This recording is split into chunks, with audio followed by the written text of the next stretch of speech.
Hello friends, good morning. Today we discuss about the paper second, that is organic and inorganic chemistry.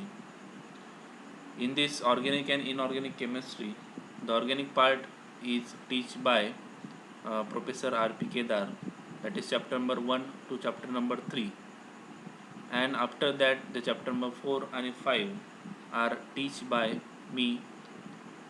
Hello, once again welcome myself Mr. Amit Patil, that is assistant professor at our PR High School Society ACS College Dharangaon. Today's topic is basic concepts in volumetric analysis. So here we discuss about the general terms, that is molecular weight, equivalent weight, normality, molarity. So we discuss about these terms. Now here uh, there are two main types of chemical analysis. In this chemical analysis, there are quantitative analysis and qualitative analysis. These are the important terms. The quantitative and qualitative. What is the difference between qualitative analysis and quantitative analysis? The qualitative analysis, which is the process to finding the constituent which are present in the unknown sample. आता जर तुम्हाला एखादं sample दिलेलं आहे आणि ते सॅम्पलमध्ये constituents कुठले तुम्हाला दिलेले आहेत हे जर तुम्हाला फाइंड आउट करायचं असेल तर त्या ॲनालिसिसला काय म्हणतो आपण क्वालिटेटिव्ह ॲनालिसिस म्हणतो. आता फॉर एक्झाम्पल तुम्हाला एखादी पावडर दिली म्हणजे इनऑर्गॅनिक क्वालिटेटिव्ह ॲनालिसिस तुम्ही प्रॅक्टिकल केलेलं आहे. तर इनऑर्गॅनिक क्वालिटेटिव्ह ॲनालिसिसमध्ये तुम्हाला जर पावडर दिली आणि तुम्हाला शोधायचं आहे की पावडरचं नाव काय आहे. मग अशा वेळेस आपण त्या पर्टिक्युलर जे काही प्रॅक्टिकल येईल त्याला काय म्हणतो आपण inorganic qualitative analysis. That is we have to find out the constituents which are present in that particular powder. Now the another term is quantitative analysis. In this quantitative analysis, which is deals with the determination of how much quantity of particular constituents present in the unknown sample.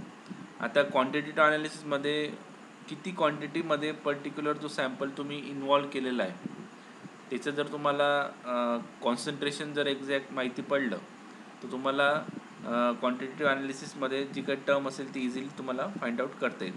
म्हणजे एखादं unknown sample दिलेलं आहे तुम्हाला, आता टायट्रेशनच घ्या, बरोबर आहे. Quantitative analysis आता टायट्रेशनमध्ये तुम्हाला एकाचं तुम्हाला स्टँडर्ड व्हॅल्यू माहिती असेल, म्हणजे एकाची तुम्हाला नॉर्मॅलिटी माहिती आहे, दुसऱ्याची नॉर्मॅलिटी जर तुम्हाला माहीत करून घ्यायची असेल तर त्या प्रोसेसला काय म्हणतात जनरली क्वांटिटेटिव्ह ॲनालिसिस म्हटलं जातं, बरोबर आहे.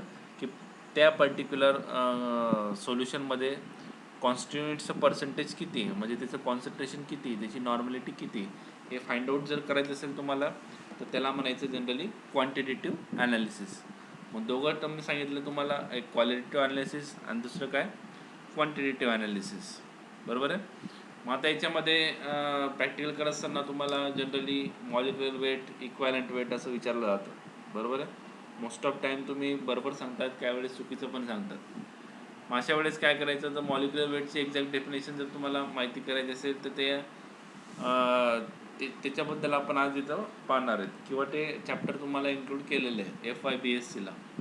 तुम्ही 11वीला आणि 12वीला मॉलिक्युलर वेट, इक्वालंट वेट, मोलॅरिटी, नॉर्मॅलिटी हे सगळं शिकलेलं आहे, बरोबर आहे. त्याच्यामुळे मी त्याला जरा शिकवताना तुम्हाला माहीत असेल त्या काही गोष्टी मी ते स्किप करणार आहे. आता आपण पाहू molecular weight. Generally molecular weight is expressed in gram molecular weight, बरोबर आहे. म्हणजे जनरली जर तुम्हाला ग्रॅममध्ये जर तुम्हाला एखादी पावडर दिलेली असेल, बरोबर आहे, त्याचं मॉलिक्युलर वेट काढा, तर त्याला तुम्ही ग्रॅम मॉलिक्युलर वेट असं सुद्धा म्हणू शकता. समजलं सगळ्यांना.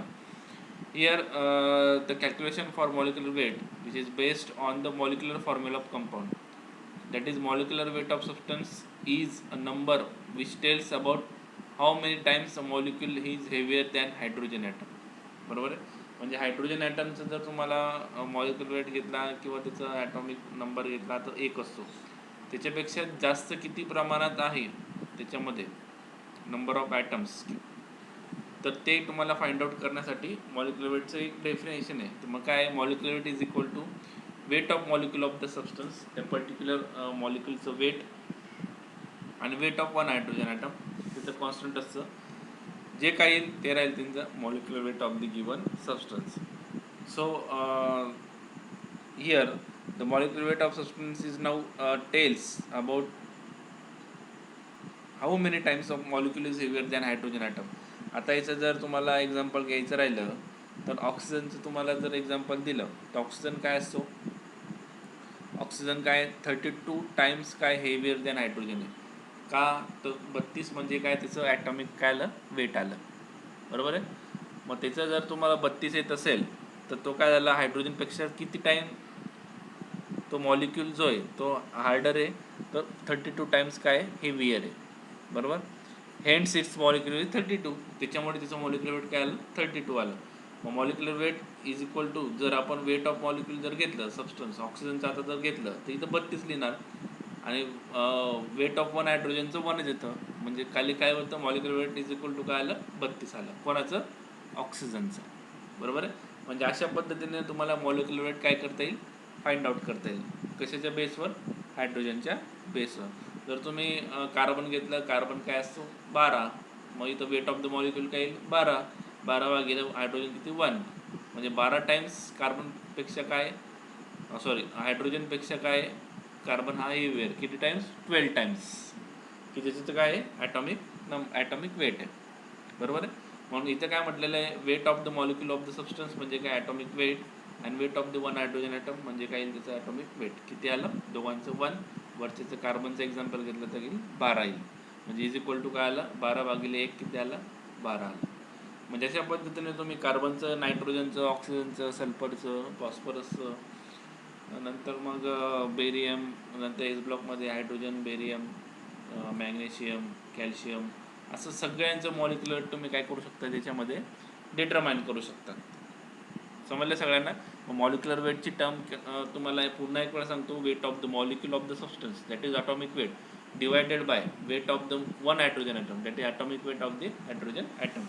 अशा पद्धतीने जे येईल ते टर्म इन्क्लूड करायची आणि त्याच्यामुळे तुम्हाला काय भेटेल, मॉलिक्युलर वेट भेटेल.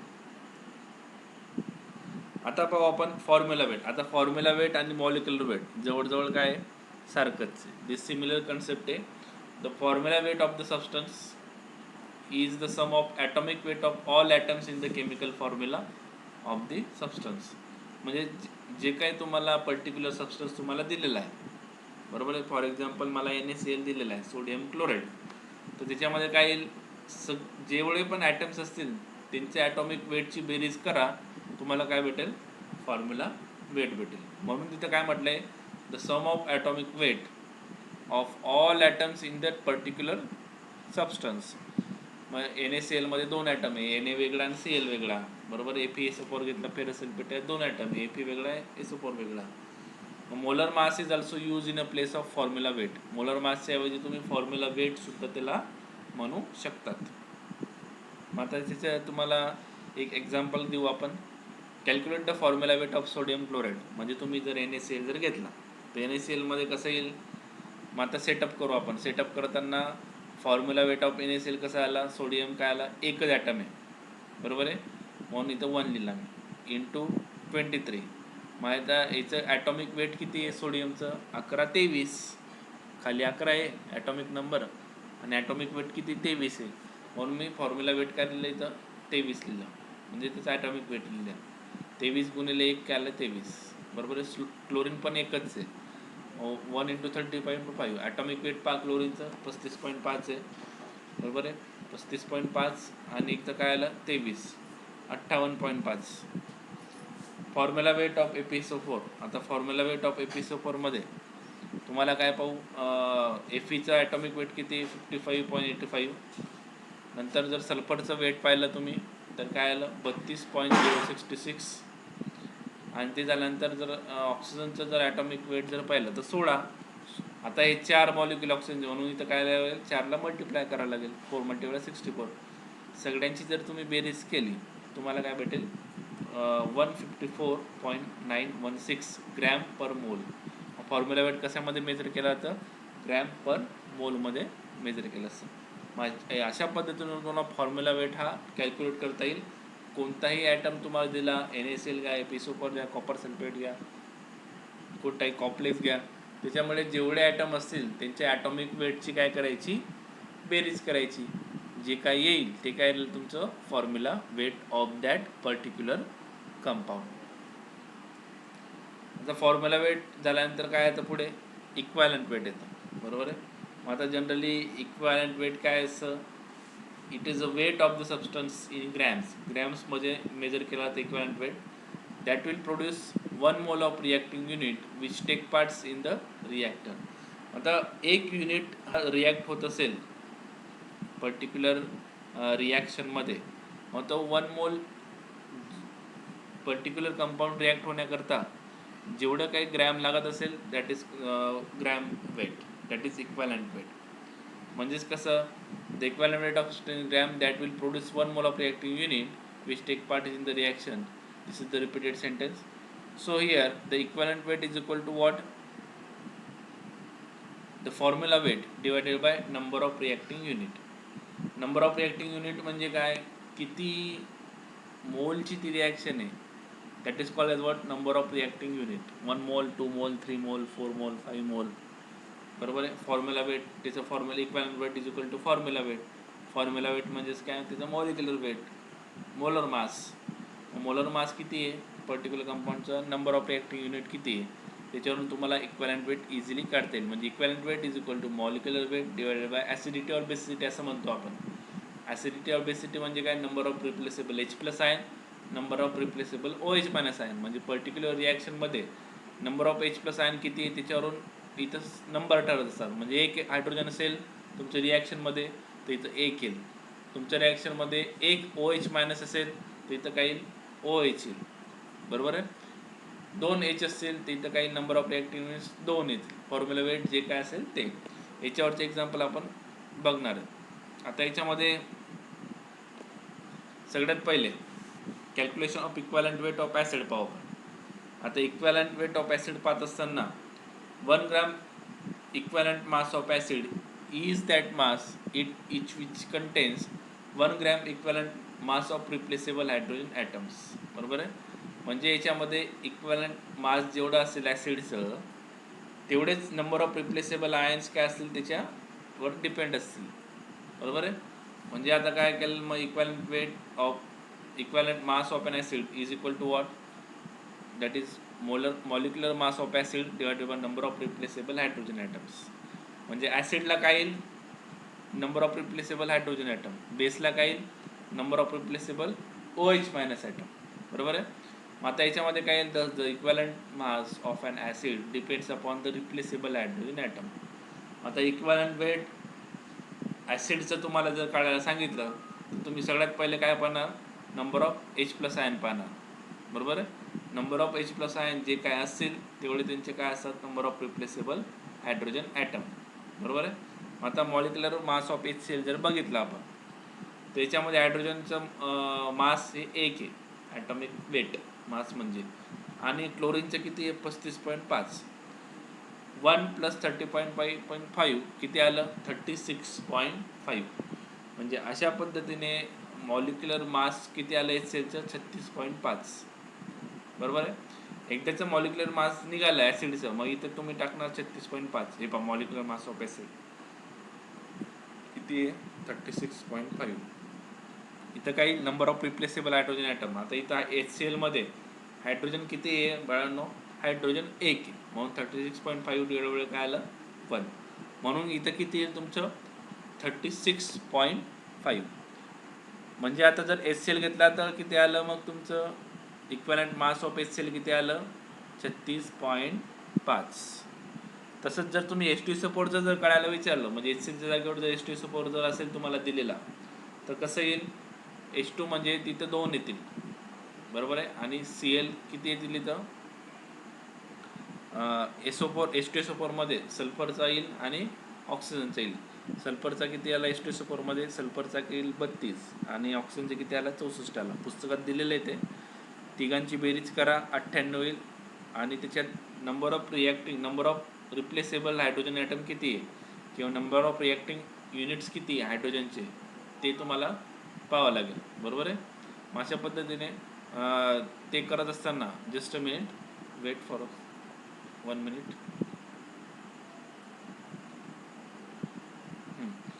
अशा वेळेस तुम्हाला काय करावं लागेल, जर तुम्हाला ॲसिडचं H2SO4 इथं रिप्लेसेबल आयन किती येतील 2, कारण की H2SO4 हायड्रोजन किती आहेत 2 आहेत. मग 36 जे काय येईल तुमचं 98 H2SO4 H2SO4चं मॉलिक्युलर वेट जर तुम्ही टोटल जर केलं, हायड्रोजनचं ॲटॉमिक वेट, सल्फरचं ॲटॉमिक वेट, ऑक्सिजनचे ॲटॉमिक वेट याची जर तुम्ही बेरीज जर केली आणि त्याला जर डिवायडेड बाय 2 जर केलं तर काय येतं, इक्वॅलंट वेट ऑफ H2SO4 किती येईल 49 येईल. म्हणजे तुम्हाला HClचं काढता येईल, H2SO4चं काढता येईल, H3PO4चं काढता येईल. कुठलाही ॲसिड तुम्हाला दिला की तुम्हाला त्याचं इक्वॅलंट वेट हे इझिली काढता येईल. फक्त त्याच्यामध्ये गरज काय आहे की नंबर ऑफ रिप्लेसेबल आयन्स किती आहे, म्हणजे हायड्रोजन किती आहे, आणि त्याचं मोलर मास किती आहे. म्हणजे मोलर मास म्हणजेच काय, त्याचं सगळ्यांची बेरीज करून जे काय येईल त्याचं ती बेरीज जे काय असेल ते काय राहील तुमचं मॉलिक्युलर मास राहील. ठीक आहे. आता पुढे पाहू आपण इक्वॅलंट वेट ऑफ बेस. आता इक्वॅलंट वेट ऑफ बेसमध्ये 1 gram equivalent mass of base is that mass of it which contains 1 gram equivalent of mass of hydroxyl radical. म्हणजे याच्यामध्ये काय, जे काही तुमचा इक्वॅलंट मास असेल बेसचं तेवढंच मास जे असेल ते हायड्रॉक्साईड रॅडिकलचं असेल. बरोबर आहे. आता आपण ते बघणार. याच्यामध्ये पण सेम आहे, जसं ॲसिडचं पाहिलं आपण तसंच याच्यात बेसचं पण आहे. बरोबर आहे. काय फरक आहे फक्त इथं पहा, इक्वॅलंट मास ऑफ बेस नाव येईल फक्त इथं, मागच्या वेळी ॲसिड होता इथं बेस येईल, मॉलिक्युलर मास ऑफ बेस आला आणि नंबर ऑफ हायड्रॉक्सिल आयन आला. मागच्या याच्यात नंबर ऑफ H+ आयन होते ॲसिडमध्ये, याच्यात काय नंबर ऑफ OH- आयन. मग याच्यामध्ये जर आपण एक्झाम्पल घेतलं, जसं HClचं एक्झाम्पल घेतलं होतं आपण ॲसिडमध्ये, तसं इथं एक्झाम्पल काय घेणार आहे आपण, NaOHचं एक्झाम्पल घेणार. मग याच्यामध्ये NaOHचं एक्झाम्पल घेत असताना सोडियम काय येतो 23, ऑक्सिजन काय येतो 16, त्याचं ॲटॉमिक वेट काय 16. तुम्ही ते पेरियोडिक टेबलमध्ये पाहू शकता. सोडियमचं किती आहे 23 आणि हायड्रोजनचं ॲटॉमिक वेट सगळ्यांना माहिती एकच असतं. सगळ्यांची बेरीज जर केली तर आले 4 आलं, म्हणजे मॉलिक्युलर मास ऑफ बेस किती आलं 40. मॉलिक्युलर मास ऑफ बेस 40 आलं तर divided by number of hydroxyl ion. आता NaOH मध्ये नंबर ऑफ OH आयन किती आहे बाळांनो, एकच आहे, म्हणून 40 भागिले 1 काय आला 40 आला. म्हणजे इक्वॅलंट मास ऑफ NaOH किती आला मग फायनली 40 आला. हे झालं NaOH साठी. जर तुम्ही मॅग्नेशियम हायड्रॉक्साईड जर घेतलं, काय घेतलं मॅग्नेशियम हायड्रॉक्साईड, मॅग्नेशियम हायड्रॉक्साईडचं तुम्हाला फॉर्म्युला सांगतो MgOH². आता MgOH² मध्ये नंबर ऑफ रिप्लेसेबल आयन किती OHचे 2 आहेत, म्हणून खाली काय येईल इथं मॅग्नेशियम हायड्रॉक्साईडमध्ये 2 येतील, कारण की OH आयन किती 2. मॅग्नेशियम हायड्रॉक्साईडमध्ये जर तुम्ही मॅग्नेशियम हायड्रॉक्साईडमध्ये मॅग्नेशियम जर पाहिला तर त्याचं काय येतं पर्टिक्युलरली 24 येतं मॅग्नेशियमचं काय ॲटॉमिक वेट, प्लस OH मध्ये ऑक्सिजनचं किती आहे 16, 16 32. बरोबर आहे, कारण की ऑक्सिजन किती येतील 2, हायड्रोजन पण किती येतील 2. 24 अधिक 32 अधिक 2 जर केले तुम्ही तर डिवायडेड बाय 2 जर केला, कारण की OH आयनची संख्या किती 2 आहे, तर तुम्हाला फायनली किती भेटेल 29.1. 29.1 तुम्हाला काय भेटतंय मोलर मास भेटतोय. जसं NaOHचं एक्झाम्पल दिलं तसंच पुस्तकामध्ये सुद्धा मॅग्नेशियम हायड्रॉक्साईडचं एक्झाम्पल आहे. मॅग्नेशियम हायड्रॉक्साईडच्या एक्झाम्पलमध्ये OH 2 असल्यामुळे आपण त्याला डिवाइडेड बाय काय करतोय 2 ने डिवाइड करतोय. जे काय आन्सर येतंय ते किती येतंय 29.1.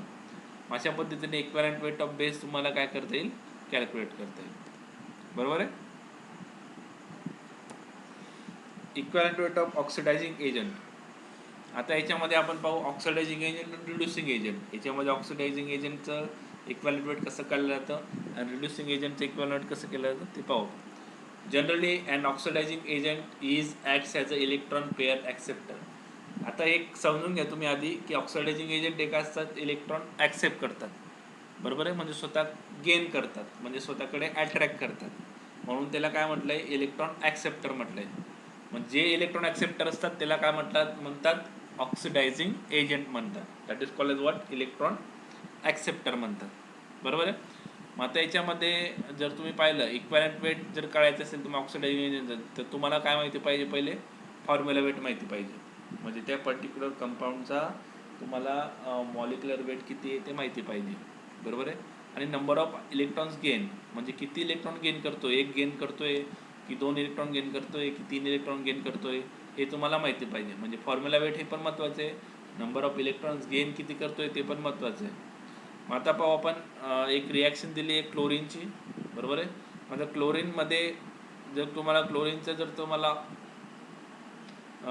ऑक्सिडायझिंग एजंट म्हणून त्याला वर्क करायचं असेल तर काय करेल, क्लोरीन 2 इलेक्ट्रॉन हा ॲक्सेप्ट करेल आणि स्वतःच रिड्यूस, म्हणजे 2Cl- तयार होते. म्हणजे क्लोरीनमध्ये जर 2 इलेक्ट्रॉन ॲड जर केले तर काय तयार होतो, 2Cl-. आता 2Cl- मध्ये फॉर्म होत असताना किती इलेक्ट्रॉन गेन केलेले आहेत, 2 इलेक्ट्रॉन गेन केलेले आहेत. मग 2 इलेक्ट्रॉन जर गेन केले असेल तर इथं काय येईल, खाली काही इथं 2 येईल. दिसतं का तुम्हाला, काय इथं 2 का आलेला आहे, कारण की याने 2 इलेक्ट्रॉन गेन केलेला आहे. कोणे, क्लोरीनने 2 इलेक्ट्रॉन गेन केल्यानंतर 2Cl- तयार होतो, म्हणून इथं काय लिहिलं आहे आपण, 2 लिहिलेलं आहे.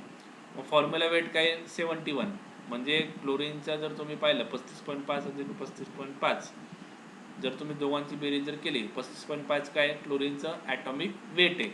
पण क्लोरीन किती आहेत, 2 आहेत, म्हणजे 35.5 गुणिले 2 जर केलं तर किती आलं, 71 आलं. मग 71 भागिले 2 जर केलं तर 35.5 मला इक्वॅलंट वेट ऑफ काय क्लोरीनचे.